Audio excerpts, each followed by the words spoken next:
السلام علیکم ورحمۃ اللہ وبرکاتہ۔ آج ہماری ویڈیو بول چال کے بارے میں ہے۔ بول چال میں لائے ہوں آپ کے لیے چند الفاظ۔ چلتے ہیں اسکرین کی طرف اور دیکھتے ہیں کہ اسکرین پر آج ہمارے پاس کون سے الفاظ ہیں۔ یہ ہے اسکرین۔ اسکرین پر سب سے پہلا ہیڈنگ کے بعد پہلا جو جملہ ہے وہ بھائی نے پوچھا تھا کہ اس کا مطلب کیا ہے کہ متربی دمک خفیف یا متربی دمک خفیف، متربی دمک خفیف یا متربی دمک خفیف۔ متربی کا مطلب ہے کہ آپ کی تربیت ایسی ہوئی ہے، یہ لفظی ترجمہ ہے اس کا، کہ متربی کا مطلب کہ آپ کی تربیت ایسی ہوئی ہے کہ دمک یا دمک، کچھ لوگ کہتے ہیں دمک، میم پر شد لاتے ہیں لیکن بعض جگہوں پہ شد نہیں ہوتا، اور قرآن میں بھی اگر ہم پڑھتے ہیں دم خون کے بارے میں جو آتا ہے تو یہ جو خون کا نام عربی میں ہے میم پر شد نہیں ہے، الدم یا دمن، لیکن بول چال میں میم پر شد لایا جاتا ہے، بعض لہجوں میں ایسے ہوتا ہے۔ دمک یا دمک، دمک یا دمک۔ خفیف، خفیف ہلکے کو کہتے ہیں، خفیف ہلکا یا ہلکی چیز، خفیفہ ہلکی، خفیف ہلکا۔ متربی تربیت ہوئی ہے تمہاری ایسی کہ دمک خفیف یا دمک خفیف، کہ آپ کا خون ہلکا ہے، یہ اس کا لفظی ترجمہ ہے، اصطلاحی معنی یہ نہیں ہے اس کا۔ اس کے اصطلاحی معنی بہت سے ہیں۔ یہ جملہ کبھی کبھی جو ہے نا دوستوں کے بیچ میں جب کوئی بولتا ہے تو اس کا معنی الگ ہوتا ہے، لیکن جب کوئی سیریس ہو کے کہیں پہ بات ہوتی ہے، کوئی خاص بات ہوتی ہے اور کوئی کسی کو بولتا ہے کہ دمک خفیف یا دمک خفیف، تو اس وقت اس کا معنی کچھ اور ہوتا ہے۔ متربی جو ہے وہ ہمیشہ نہیں بولتے، کبھی کبھی بولا جاتا ہے لیکن اس کی ضرورت نہیں پڑتی۔ دمک خفیف یا دمک خفیف یا فلان دمہ خفیف، دمہ اگر کسی اور کے بارے میں آپ کہتے ہیں تو اس کے بارے میں کہیں گے کہ دمہ خفیف، دمہ خفیف یا دمہ خفیف۔ تو اس کا معنی یہ ہے کہ جب کوئی کہتا ہے نا کہ آپ خون کے ہلکے ہو، یعنی آپ بہت فنی ہو، آپ بہت مذاقی ہو، آپ ہر بات کو جو ہے نا سیریس زیادہ نہیں لیتے۔ جب کہتے ہیں نا کہ آپ بہت اسمائلی ہو، اسمائل کرتے ہو ہر ٹائم پہ، کوئی سخت بات بھی کرے تو آپ جو ہے نا بالکل ٹھنڈے ہو کے اس کو جواب دیتے ہو کہ ہاں کوئی بات نہیں ایسی، تو اس ٹائم جو ہے نا کہتے ہیں کہ انت دمک خفیف یا دمک خفیف۔ لیکن کبھی کبھی جب کوئی سیریس بات ہوتی ہے اور کوئی جو ہے نا اس بات کو سیریس نہیں لیتا یا کہتا ہے کہ یار کوئی بات نہیں ایسے، تو اس وقت جب کوئی اس کو جواب دیتا ہے نا کہ انت دمک خفیف یا انت دمک خفیف، لیکن جب کوئی ہر بات میں جو ہے نا بالکل مذاق ہی کرتا ہے، اس کو مذاق ہی سمجھتا ہے اس کو، اور جب اس کو کوئی بات سیریس لگتی ہی نہیں ہے تو تب جو ہے نا اس کو کوئی کہتا ہے کہ انت متربی دمک خفیف یا انت متربی دمک خفیف، کہ آپ کی تربیت ہی ایسی ہوئی ہے کہ ہر بات کو ہلکا لے لیتے ہو، کوئی سیریس بات لیتے نہیں ہو۔ تو اس کا مطلب ہے کہ کبھی کبھی جو ہے نا مذاقاً دوستوں کے بیچ میں جب یہ بات بولی جاتی ہے تو جو ہے نا فنی ہوتی ہے بات، کہ دمک خفیف، یعنی آپ بات کو زیادہ وہ نہیں لیتے، ٹینشن نہیں لیتے اس بات کی، اور آپ ذہن پر اس بات کو سوار نہیں کرتے، بوجھ نہیں سمجھتے۔ لیکن جب سیریس بات ہوتی ہے، جب سیریسلی کوئی بات کرتا ہے، جب خاص بات ہوتی ہے اور اس وقت کوئی مذاق کرتا ہے، اس کو ہلکا لے لیتا ہے، تو اس کو جب کہتے ہیں نا کہ انت دمک خفیف یا دمک خفیف، تو اس کا مطلب یہ ہوتا ہے کہ وہ کوئی خاص بات ہے اور غصے میں آ کے جو ہے نا یہ بات بولی گئی ہے۔ جیسے ہم اردو میں کہتے ہیں نا کہ آپ میں دم نہیں ہے، تو دم جو ہے عربی کا لفظ ہے، آپ میں دم نہیں ہے، یعنی آپ میں خون نہیں ہے، آپ کا خون ہلکا ہے، اس کا مطلب یہی ہوتا ہے، اردو میں بھی یہی معنی ہے اس کا، انت دمک خفیف یا انت دمک خفیف، جیسے آپ میں دم نہیں ہے، آپ کا خون ہلکا ہے، جو ہے نا آپ میں کوئی دم ہے ہی نہیں، آپ بات کو سیریس لیتے ہی نہیں ہو، وغیرہ وغیرہ۔ تو متربی تربیت ہوئی ہے آپ کی یا کسی کی بھی، متربی دمک خفیف یا دمک خفیف یا دمہ خفیف یا دمہ خفیف، اور خفیف جو ہے مؤنث نہیں ہے، مذکر ہے، جب اس سے پہلے والا لفظ مؤنث ہوگا تبھی ہم خفیف کو جو ہے نا مؤنث لائیں گے، کیونکہ یہ نعت اور منعوت میں آتے ہیں اور صفت موصوف کے جو ہے نا الفاظ ہیں۔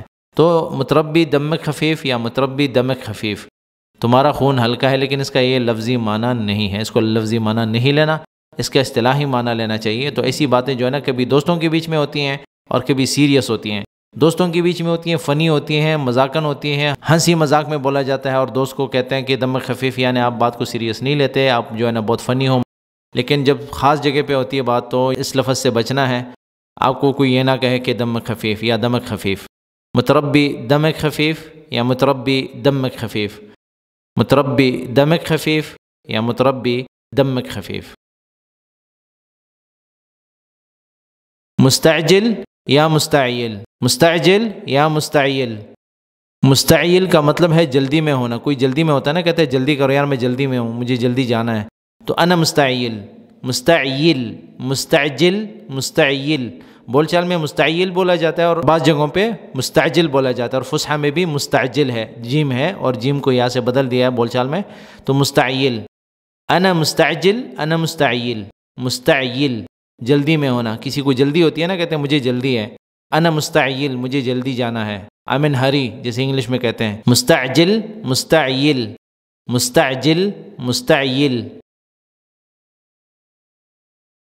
ایک بھائی نے پوچھا تھا کہ ہم عربی میں کیسے کہیں گے کہ میں آپ کی وجہ سے کام کر رہا ہوں، کہ یہ جو کام میں کر رہا ہوں یہ آپ کی وجہ سے کر رہا ہوں کیونکہ آپ نے میری مدد کی ہے، تو ہم عربی میں کہیں گے انا اشتغل ہنی یا انا اسوی ھذا، انا میں، تو میں کے لیے آئے گا انا، ٹھیک ہے، انا میں، اشتغل ہنی یہاں کام کر رہا ہوں، اسوی ھذا الشغل یہ کام کر رہا ہوں، عشانک انت آپ کی وجہ سے، بسببک، بسببک یعنی آپ کی وجہ سے، بسببک یعنی آپ کی وجہ سے، یا عشانک انت آپ کی وجہ سے، آپ کے لیے، تو آپ کی وجہ سے کے لیے بھی ہم یہ یوز کریں گے کہ عشانک، یا آپ کے لیے عشانک، آپ کی وجہ سے عشانک، بسببک آپ کی وجہ سے، انت آپ کی، انت ساعدتنی، انت ساعدتنی، ساعدتنی کچھ لوگ کہتے ہیں نا ساعدتنی، تو بعض لہجوں میں بولا جاتا ہے اس طرح کہ ساعدتنی، ساعدتنی، انت ساعدتنی، تو کچھ لہجوں میں دال کو سائلنٹ کیا جاتا ہے، انت ساعدتنی،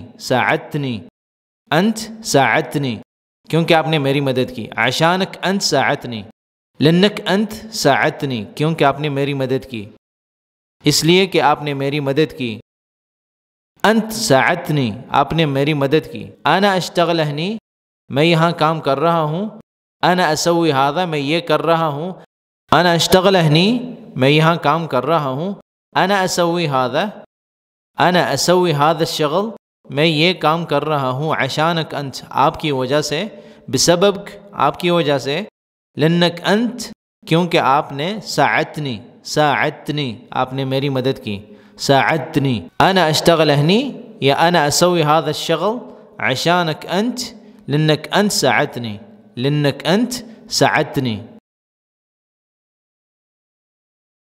ایک بھائی نے پوچھا ہے کہ ترتیب مشاننت، ترتیب مشاننت لکھا ہوا ہے اور مشان کا مطلب یہ پوچھ رہے تھے کہ مشان کا مطلب کیا ہے، مشان، تو یہ دیکھیں کہ یہ جو ترتیب مشاننت ہے یہ بالکل بروکن لینگویج ہے، بروکن مطلب جن کو عربی پر زیادہ عبور نہیں حاصل ہوتا، جن کو عربی زیادہ نہیں آتی، تو وہ جو ہے نا الفاظ کو چن چن کر جو ہے نا ایک جملہ بنا دیتے ہیں اور آگے پیچھے الفاظ جو ہے نا، لیکن جو سننے والا ہوتا ہے اس کو سمجھ تو آ جاتی ہے کہ مطلب کیا ہے ان کا، لیکن جو پراپر ورڈز ہیں وہ جو تین میں نے لکھے ہیں، ایک سبز کلر میں ہے اور ایک گرین کلر میں ہے اور ایک جو ہے نا بلو میں ہے، اس طرح کے الفاظ آتے ہیں ایسے جملے کے مقابلے میں۔ تو ترتیب کا مطلب ہے کہ کسی چیز کو تیار کرنا، برابر کرنا، ریڈی کرنا یا ارینج کرنا وغیرہ۔ مشان انت آپ کے لیے، مشان کا مطلب ہے کے لیے، مشان، مشان کے لیے، بعض جگہ پہ استعمال ہوتا ہے مشان کا مطلب یہ بھی ہوتا ہے تاکہ، تو مشان کے دو معنی آتے ہیں، ایک ہے کے لیے اور ایک ہے تاکہ، لیکن تاکہ بہت کم استعمال ہوتا ہے، کچھ لوگ کرتے ہیں تاکہ کے لیے بھی استعمال کرتے ہیں، جب انہوں نے بولنا ہوتا ہے نا کہ میں آتا ہوں تاکہ آپ میرے ساتھ چلیں، تو اس وقت بھی وہ لوگ بولتے ہیں کہ مشان۔ تو جو پراپر جملے ہیں وہ یہ ہیں، برتب لک میں آپ کے لیے ترتیب بنا دوں گا، برتب لک، تو بالف با جو میں نے لکھا ہے وہ بول چال میں بولا جاتا ہے، با کو تھوڑا لمبا بھی کیا جاتا ہے کچھ لہجوں میں، لیکن کچھ لہجوں میں نارمل بولا جاتا ہے، برتب لک، برتب لک، برتب لک یا برتب لک کہ میں آپ کے لیے ترتیب بنا دوں گا، بدبر لک، بدبر لک کہ میں ارینج کر دوں گا، بدبر لک کہ میں ارینج کر دوں گا، یعنی ادھر ادھر سے جو ہے نا اس کی ترتیب بنا دوں گا، میں کہیں سے لاؤں گا، بجہز لک، بجہز لک میں آپ کے لیے تیار کروں گا، بجہز لک، تو لک کا مطلب ہے آپ کے لیے، برتب لک، بدبر لک، بجہز لک، الگ الگ معنی ہیں، لیکن یہ جو ہے نا ترتیب مشاننت کے مقابلے میں آتے ہیں یہ الفاظ، یہ صحیح لفظ ہیں جو بول چال میں بولے جاتے ہیں، برتب لک، بدبر لک، بجہز لک، لک بولیں اس کی جگہ پہ کہ آپ کے لیے، کیونکہ اس کا مطلب یہی ہے مشاننت آپ کے لیے، ترتیب مشاننت کے ترتیب بنائیں گے آپ کے لیے، تو آپ کے لیے جو ہے نا لک، آپ کے لیے لک، مشاننت کی جگہ پہ ہم لکھیں گے لک، برتب لک، بدبر لک، بجہز لک۔ ودی، ودیت، اود، تو ایک بھائی نے پوچھا تھا کہ ودی کا مطلب کیا ہے، ودی اور ودی، واو کو جب زیر آتا ہے ودی، اور واو کو جب زبر آتا ہے ودی. تو بھائی نے پوچھا کہ ان کے معنی کیا ہیں. تو ایک یہ جو لفظ ہے میں نے لکھا ہے اس میں، اور ایک دوسرا جو آگے آ رہا ہے وہ، تو یہ دونوں الگ الگ میں بتا رہا ہوں. ودی جو ہے ودیت اور اود، اس کا اصل معنی کیا ہے؟ یہ اصل میں انگلش سے لیا گیا ہے یہ لفظ. آئی وڈ ودی، آئی وڈ ودیت یا اود. اود جو ہے وہ زیادہ استعمال ہوتا ہے، فصحا میں بھی لوگوں نے آج کل استعمال کرنا شروع کر دیا ہے. ٹھیک ہے، اود، اود ان اقول، آئی وڈ لائک ٹو سے. ٹھیک ہے، اود، اود. ودیت، ودیت بھی بولا جاتا ہے، بول چال میں زیادہ استعمال کرتے ہیں لوگ کہ ودیت. اور ودی، ودیت کا مطلب ہے کہ میں نے چاہا، مجھے پسند آیا، میں بولنا چاہتا تھا یا میں چاہتا ہوں. ودی، اودی میں چاہتا ہوں، ودیت میں نے چاہا، میں نے چاہا، مجھے پسند ہے، مجھے پسند آیا یا مجھے یہ بات پسند آئی کہ ودیت یا ودی یا اود. تو یہ تینوں لفظ اس کے معنی میں آتے ہیں کہ میں چاہتا ہوں یا مجھے پسند ہے. جسے کہتے ہیں نا کہ یہ چیز میں خریدنا چاہتا ہوں، تو چاہتا ہوں کے لیے یا چاہتی ہوں کے لیے ودی اود. ود کا مطلب کہ آپ چاہو، فعل امر میں بھی آ جاتا ہے. اگر آپ کسی سے کہتے ہو کہ آپ پسند کرو یا آپ کو چاہیے، ودیت میں نے چاہا، اور اود جو ہے وہ بھی اسی معنی میں آتا ہے کہ مجھے چاہیے یا میں چاہتا ہوں یا چاہتی ہوں. تو یہ اصل میں تھا آئی ووڈ. ٹھیک ہے، آئی ووڈ لائک ٹو سے، اود ان اقول. تو یہ اود جو ہے یہ وہاں سے نکلا ہے. ٹھیک ہے، تو یہ بولا جاتا ہے، بول چال میں آج کل بولا جاتا ہے یہ. تو ودیت بولتے ہیں، ودیت اقول لک شیء، کہ میں چاہتا ہوں کہ آپ کو کچھ بولوں. ودیت تو بول چال میں ودیت زیادہ استعمال ہوتا ہے، میں خود بھی کرتا ہوں. تو ودیت یہ چیز مجھے چاہیے، ودیت ہادہ کہ مجھے یہ چاہیے. ابھی اس کا آگے جو ایک اور معنی آتا ہے وہ بتاتا ہوں کہ ودیت جو ہے کسی اور معنی میں بھی آتا ہے، لیکن ودی اور اود جو ہے اس کا معنی ہے کہ مجھے چاہیے یا میں چاہتا ہوں. ودی، ودیت، اود. ودی، ودیت. تو میں نے آپ کو بتایا کہ ایک ہے ودی، اود وغیرہ، اور یہ یہاں پہ جو ہے ودی اور ودیت وہاں بھی استعمال ہوا اور یہاں بھی ہو رہا ہے. اس کا مطلب کیا ہے؟ ودی کا مطلب ہے کہ لے جاؤ، پہنچاؤ. ودی ہادہ ہناک، کہ یہ وہاں لے جاؤ. ودیت میں نے پہنچا دیا، میں لے کر جا چکا ہوں، میں لے کر گیا ہوں. ٹھیک ہے، ودیت میں نے پہنچا دیا ہے، میں لے کر گیا ہوں. ودی لے جاؤ، پہنچاؤ وہاں پہ، وغیرہ وغیرہ. تو ودی کا مطلب یہ بھی ہوتا ہے. تو آپ کو سمجھ آئی ہوگی اس کی کہ ودی میں فرق کیا ہے. ودی کا مطلب میں چاہتا ہوں، اور ودی کہتے ہیں کہ آپ لے جاؤ، پہنچاؤ. ودیت میں نے پہنچا دیا یا میں نے چاہا. تو یہ الفاظ اور وہ الفاظ تقریباً ساتھ ساتھ استعمال ہوتے ہیں. تو ودی اور ودیت اس کے لیے بھی استعمال ہوتا ہے کہ میں نے پہنچایا، پہنچاؤ، اور لے جاؤ، یا میں لے کر جا چکا ہوں یا میں لے کر گیا ہوں. اور ودیت کا مطلب یہ ہوتا ہے کہ مجھے چاہیے یا میں چاہتا ہوں یا مجھے پسند ہے. اور ودی زبر زیر کا زیادہ فرق نہیں ہوتا، بول چال میں بولا جاتا ہے، کوئی مسئلہ نہیں ہوتا زیادہ زبر زیر سے. ٹھیک ہے، کبھی کبھی زیر کو زبر کی طرف کھینچتے ہیں اور کبھی کبھی زبر کو زیر کی طرف کھینچتے ہیں، تو کوئی بڑا مسئلہ نہیں ہوتا بول چال میں. ودی، ودیت.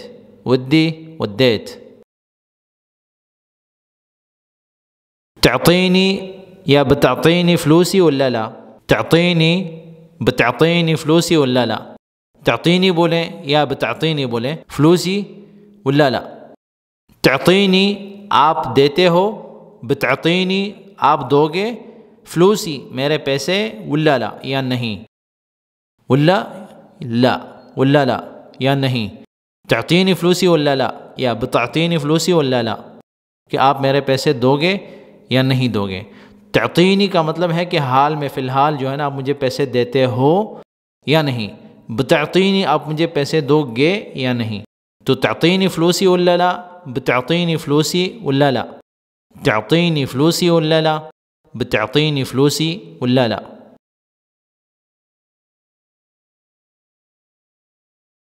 یہ بھائی نے پوچھا تھا کہ اس کا مطلب کیا ہے کہ تجدوننی یا بتشوفونی بتلاقونی فی معرض الکتاب.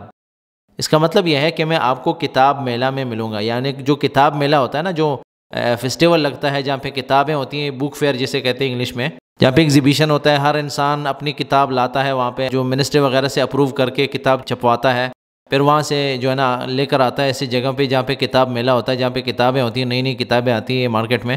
تو اس وقت کہتے ہیں کہ آپ مجھے وہاں پاؤ گے، میں آپ کو وہاں ملوں گا یا میں وہاں ملوں گی آپ کو، عورت کہتی ہے، تو ہم بولیں گے تجدوننی، یہ فصحیٰ ہے، ٹھیک ہے، تجدوننی کہ آپ کو میں ملوں گا، آپ مجھے پاؤ گے، آپ کو میں ملوں گا، یعنی مجھے پاؤ گے۔ تجدوننی یہ آپ کے لیے استعمال ہوتا ہے کہ آپ لوگوں کو میں ملوں گا، یعنی آپ لوگ ڈھونڈتے ڈھونڈتے یا آپ آتے آتے مجھے پاؤ گے، میں آپ کو مل جاؤں گا، کہ آپ لوگوں کو میں ملوں گا یا ملوں گی۔ بتشوفونی، آپ مجھے دیکھو گے، اس کا بھی یہی مطلب ہے کہ میں آپ کو وہاں ملوں گا یا ملوں گی۔ بتلاگونی، آپ مجھ سے ملاقات وہاں کرو گے، بتلاگونی۔ تجدوننی فصحیٰ کے لیے ہے، اس کو ہم بول چال میں استعمال نہیں کرتے۔ بتشوفونی یا بتلاگونی فی معرض الکتاب، معرض فیر کو کہتے ہیں، میلہ جو ہوتا ہے، ٹھیک ہے، میلہ جسے کہتے ہیں اردو میں، تو یہ زیادہ بہتر ہوگا لفظ۔ فی معرض الکتاب، کتاب کا جو میلہ لگتا ہے، تو کتاب میلے میں آپ کو میں مل جاؤں گا یا مل جاؤں گی۔ بتشوفونی، بتلاگونی فی معرض الکتاب، تجدوننی، بتشوفونی، بتلاگونی، تینوں الفاظ استعمال ہو سکتے ہیں، لیکن جو بتشوفونی بتلاگونی ہے یہ زیادہ استعمال ہوتا ہے۔ تو معرض الکتاب جو ہے کتاب میلہ، جہاں پہ کتابیں آتی ہیں۔ تجدوننی، بتشوفونی، بتلاگونی فی معرض الکتاب، بتشوفونی، بتلاگونی فی معرض الکتاب۔ دائم، دافع عنی، دائم، دافع عنی، اس کا مطلب ہے آپ ہمیشہ مجھے بچاتے ہو، یعنی میری دفاع کرتے ہو، آپ ہمیشہ مجھے بچاتے ہو، یعنی آپ آگے آ جاتے ہو، جب میں لڑائی ہوتی ہے یا مجھ پہ کوئی تکلیف آتی ہے تو آپ میری دفاع میں آ جاتے ہو، یعنی آپ مجھے بچاتے ہو ہمیشہ، تو آپ اس کی خوبی بیان کر رہے ہو۔ دائم کا مطلب ہے ہمیشہ، ہر بار، ہر ٹائم۔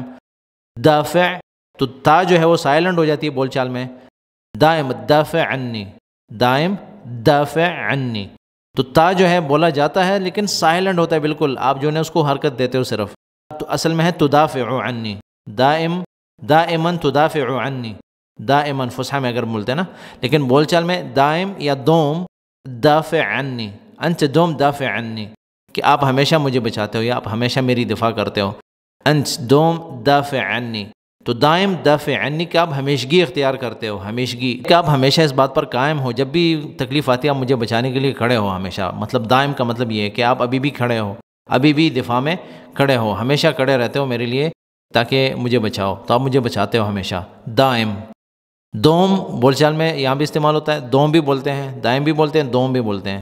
دوم دافع عنی، دوم دافع عنی، عنی کا مطلب ہے مجھے یا میری، یعنی میری دفاع کرتے ہو۔ دائم کا مطلب ہمیشہ، دافع آپ بچاتے ہو یا دفاع کرتے ہو۔ دائم دافع عنی، دائم دافع عنی۔ افا علیک، افا علیک، افا علیک کا مطلب ہے کوئی نہیں، کوئی بات نہیں، آپ یہ کیا کہہ رہے ہیں یار، جیسے ہم اردو میں اور انگلش میں الفاظ استعمال کرتے ہیں نا، یار کیا بات کر رہے ہو آپ، یار ایسی کوئی بات نہیں ہے، کوئی بڑی بات تھوڑی ہے، میں نے کوئی بڑا کام تھوڑی کیا ہے، تو افا علیک کہیں گے۔ یا آپ کو کوئی کہتا ہے کہ آپ نے یہ کام میرے لیے کر دیا، میں آپ کو پیسے دیتا ہوں، تو آپ اس کو بولتے ہیں افا علیک، کہ یہ کیا بات کر رہے ہو یار، مطلب یہ اس ٹائم استعمال ہوتا ہے، اس طرح کے سچویشنز پہ ہم یہ لفظ استعمال کرتے ہیں، افا علیک، افا علیک، کہ کوئی بات نہیں، آپ کیا کہہ رہے ہیں، ناٹ ایٹ آل یار، ایسی کوئی بات نہیں ہے یار، چھوڑو یار۔ جیسے اب کوئی پیسے آپ کو دے رہا ہے یا آپ کو کہتا ہے کہ یار میں بالکل یہ آپ کا شکریہ پتہ نہیں کیسے ادا کروں، تو آپ اس کو بولتے ہیں ناٹ ایٹ آل یار، کیا بات کر رہے ہو، کوئی بات نہیں۔ افا علیک، تو افا علیک یہ لفظ استعمال ہوتا ہے، افا علیک، افا علیک، افا علیک۔ کثر خیرک، کثر اللہ خیرک، دونوں کا معنی ایک ہی ہے، ٹھیک ہے۔ اب شروع میں جو ہے کثر خیرک جو ہے وہ کثر کے ساتھ اللہ کا نام ہے ہی، موجود ہے، لیکن بولا نہیں جاتا یا لکھا نہیں جاتا، ٹھیک ہے۔ رزق میں برکت دینے والا کون ہے؟ اللہ ہی ہے، تو شروع کا جو جملہ ہے کثر خیرک میں یہی ہے، اللہ کا نام اس میں ہے لیکن محذوف علی التعظیم ہے، اس میں عربی میں جو ہے نا نحو میں قاعدے جو ہوتے ہیں اس میں ہم پڑھ سکتے ہیں، بعد میں سمجھ میں آئے گی بات، ہم بولیں گے کہ اللہ کثر خیرک یا کثر اللہ خیرک یا کثر خیرک، جیسے ہم بولتے ہیں نا ازاک خیر، ازاک خیر، تو ازاک خیر میں ہم اصل میں بولتے ہیں اللہ ازاک خیر یا ازاک اللہ خیر، برکت دینے والی ذات اللہ کی ذات ہے، جزا دینے والا یعنی برکت دینے والا، رزق دینے والا، سب کچھ جو ہے نا اللہ کی ذات ہے۔ تو اگر ہم کثر خیرک بھی بولیں گے اس کا مطلب یہی ہے کہ اللہ کثر خیرک یا کثر اللہ خیرک، اور کثر اللہ خیرک یہ تو ہے ہی وہ جملہ، تو اللہ آپ کے رزق میں برکت دے، یہ مطلب ہے۔ خیر جو ہوتا ہے مطلب آپ کے جتنی بھی خیر ہیں، جتنی بھی چیزیں ہیں، آپ کی گاڑیاں ہیں، آپ کے گھر ہیں، آپ کے کپڑے ہیں، آپ کے مال دولت ہے، یا آپ کی جو ہے نا کھیتی باڑی ہے، یا جو بھی چیزیں ہیں، باغات ہیں، آپ کے ساتھ جو چیزیں بندی ہوئی ہیں، آپ کی زندگی کے ساتھ جو چیزیں منسلک ہیں، ان سب میں اللہ تعالیٰ برکت دے، یعنی زیادہ کرے۔ کثر کا مطلب زیادہ کرے، تو زیادہ جب ہوتی ہے چیزیں تو کثرت ہوتی ہے، اس کو کثرت کہتے ہیں نا، کہ کثرت سے دے دے اللہ تعالیٰ آپ کو، تو کثرت جو ہے برکت کے لیے ہی استعمال ہوتا ہے، عربی میں اس کو برکت بھی کہتے ہیں۔ کثر اللہ خیرک، اللہ کثر خیرک، کثر خیرک، کثر خیرک، یہ سارے الفاظ استعمال ہوتے ہیں اس چیز کے لیے۔ تو کثر خیرک، کثر اللہ خیرک، کثر خیرک، کثر اللہ خیرک، یا اللہ کثر خیرک، یا کثر خیرک۔ تو یہ الفاظ آج کے اس سبق میں کافی تھے۔ مزید بھی اگر آپ کے پاس کچھ الفاظ ہیں، جملے ہیں، تو آپ ہمارے ساتھ کامنٹس کے ذریعے شیئر کریں، ہم ان کو اپنے کانٹینٹ میں ایڈ کر کے ویڈیوز کی شکل میں آپ کے ساتھ شیئر کرتے رہیں گے انشاءاللہ۔ آپ سب کا شکریہ اس ویڈیو کو دیکھنے کا۔ اس ویڈیو کو لائک کریں، میرے چینل کو سبسکرائب کریں اور بیل کا بٹن ضرور دبائیں تاکہ آپ کو نئی ویڈیوز کی اپڈیٹس ٹائم سے ملتے رہیں۔ دعاؤں میں یاد رکھیں۔ والسلام علیکم ورحمۃ اللہ وبرکاتہ۔